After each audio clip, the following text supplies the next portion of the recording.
नमस्कार दोस्तों, आज हम आपको लेकर चलेंगे भारत के सबसे रहस्यमय और खूबसूरत जलप्रपातों में से एक नोहकालिकाई फॉल्स की ओर, जो मेघालय के चेरापूंजी इलाके में स्थित है।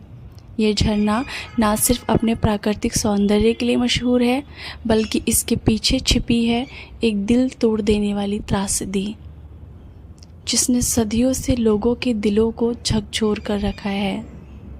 क्या आपने कभी सोचा है कि किसी झरने का नाम एक औरत की छलांग पर क्यों रखा जाएगा?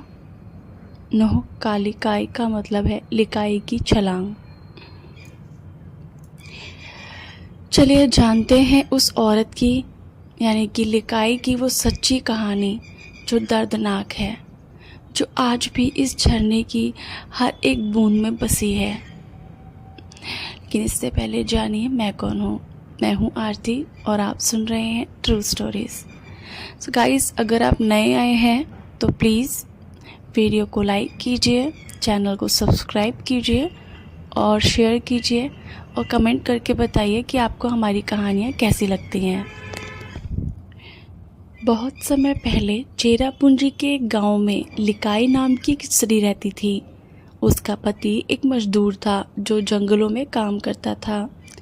लेकिन एक दिन एक दुर्घटना में लिकाई का पति मर गया और वह एक नवजात बेटी के साथ अकेली रह गई। लिकाई ने अपने जीवन को अपनी बेटी की देखभाल में लगा दिया। वह जंगलों में जाकर लकड़ी काटती, मजदूरी करती और दिन रात मेहनत करके अपनी बच्ची को पालन पोषण करती थी। समय बीता और गांव वालों के कहने पर लिकाई ने दूसरी शादी कर ली। लेकिन उसका नया पति उसकी बच्ची से जलने लगा, क्योंकि लिकाई का ज़्यादा समय और प्यार उस बच्ची के लिए था, पति के लिए नहीं। एक दिन जब लिकाई काम के लिए घर से बाहर गई, तब उसका सौतेला पति एक भयानक निर्णय ले बैठा। उसने उस मासूम बच्ची को मार डाला और उसका मांस काटकर पकाया। जब लिकाई थकी हुई घर लौटी तो पति ने उसे वह खाना परोसा। लिकाई ने भूख से बेहाल होकर खाना खा लिया। खाने के बाद जब वह घर में कुछ कपड़े समेट रही थी तो उसे अपनी बच्ची की उंगलियों की एक छोटी हड्डी मिली। वो समझ गई कि उसने अभी अभी अपनी ही बेटी का मांस खा लिया है।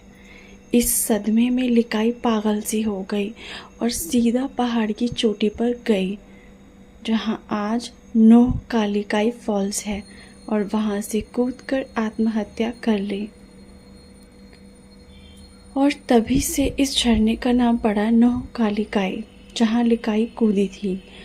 आज भी कहा जाता है कि झरने की आवाज़ में लिकाई की चीखें गूंजती हैं। उसकी ममता, उसका दर्द और उस निर्दोष बच्चे की करुण पुकार आज भी हवाओं में तैरती है।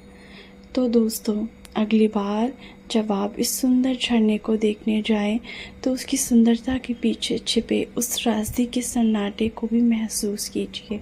ऐसी कहानियाँ हमें सिखाती हैं कि हर खूबसूरती के पीछे एक कहानी होती है, जो ज़रूरी नहीं हमेशा खुशहाल हो।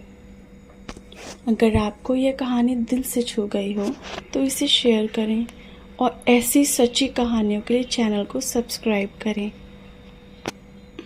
मिलते हैं अपनी नेक्स्ट कहानी में। तब तक देखते रहिए ट्रू स्टोरीज और खुश रहिए, स्वस्थ रहिए, सुरक्षित रहिए।